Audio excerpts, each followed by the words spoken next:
Merry Christmas, aking mga kaibigan, mga kalagalag, mga ka-OFW. Yan po mga guys, ito po ang aking handa ngayong gabi dahil ako lang naman mag-isa. Ngayong Christmas Eve dito sa Saudi Arabia, ang aking pong handa ay chop suey. Meron ako nitong lumpia Shanghai, may tinapay, at ang aking buko pandan. Meron akong ketchup dito para sa aking sausawan. Tara, kain tayo.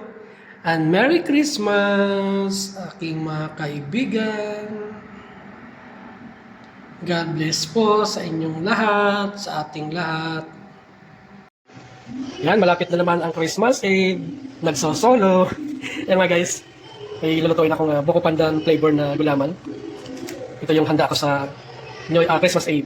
Ayan mga guys, ready na po yung ating tubig. Maglalagay na po tayo ng mixture ng mustard gulaman na buko pandan flavor. Haluin po natin ito maigi bago natin isa lang sa apoy. Ayan, haluin po natin maigi para yung mga nabubuo-buo ay matunglaw, malusaw na maayos. Ayan, start. Ayan mga guys, haluin po natin ito ng halong-halo habang pakulo na yung tubig. Ayan mga guys, medyo sticky na yung ating gulaman. Maglalagay na po tayo ng gatas para malinamnam po yung ating gulaman.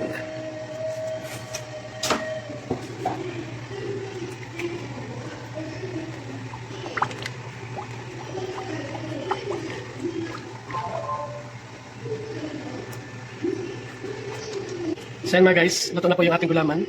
Sasalin ko na po sa ating lalagyan. So ito po mga guys, nasalin ko na. Hindi ko na po sinala kasi ganoon din naman.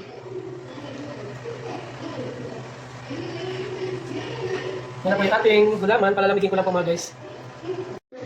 So yan mga guys, isang lanyera at saka isang mangkok na maliit yung aking nagawa.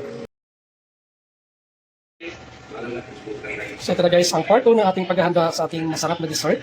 Ito na po yung ginawa ko kahapon na gulaman. Ang ating coconut sport strings or makapuno. Ang kaong, ang condensed milk, at ang cream. Dalawa yung cream na gagamitin ko. Magkaibang brand. Presto at pristine.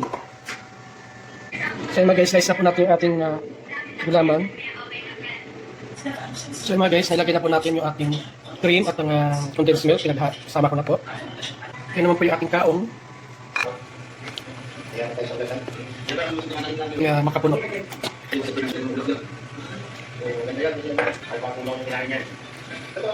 So yan, napaghalo-halo na po natin yung makapuno, kaong, condensed milk at yung dalawang cream. Yan naman po mga guys, ilalagay na po natin yung ating gulaman. So ito po yung aking version ng buko pandan.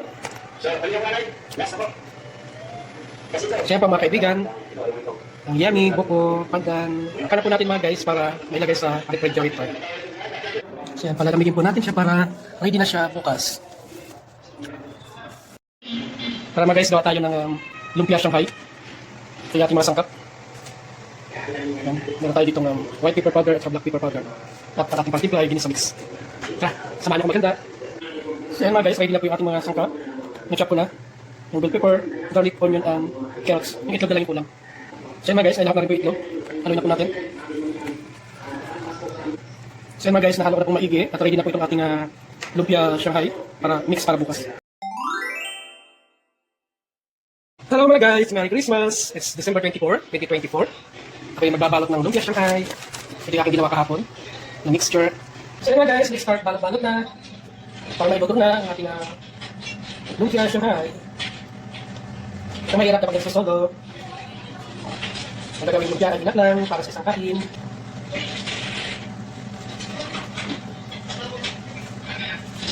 Sagawa ko ng 20 pirasong lumpia.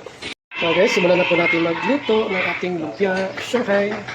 Pagbaba, ay sinaluto ng tayo ng mga binigyan tayo ng school at mga lumang nakatutubo dito. So, yung school. At meron dito.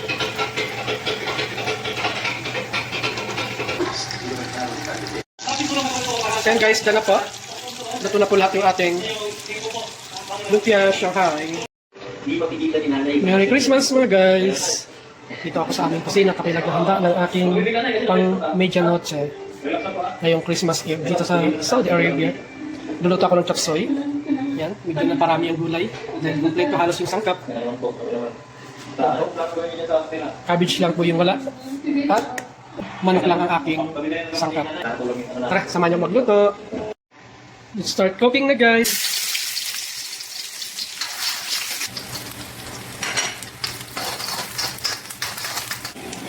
Medyo malalaki lang slice ng ating chicken, guys.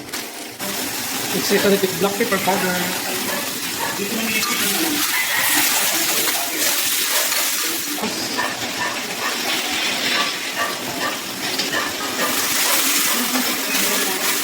Ito naman natin siya ng white pepper powder. Yung mga guys, na-simmer na po natin yung chicken at paluto na siya. Maglalagay na po tayo ng magic sarap seasoning. Halagay na rin po natin yung mga sangkap ng gulay na makitigas.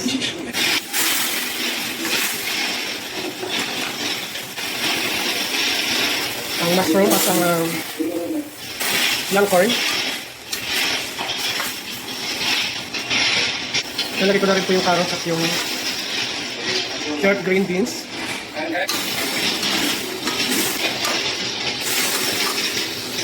Nalagay na po natin yung broccoli at cauliflower.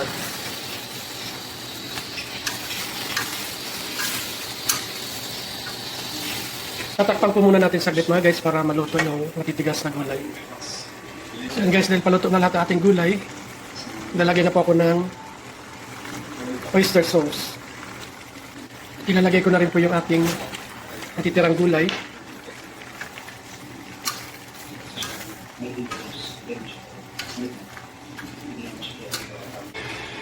So ito guys, ito na po yung ating laksoy.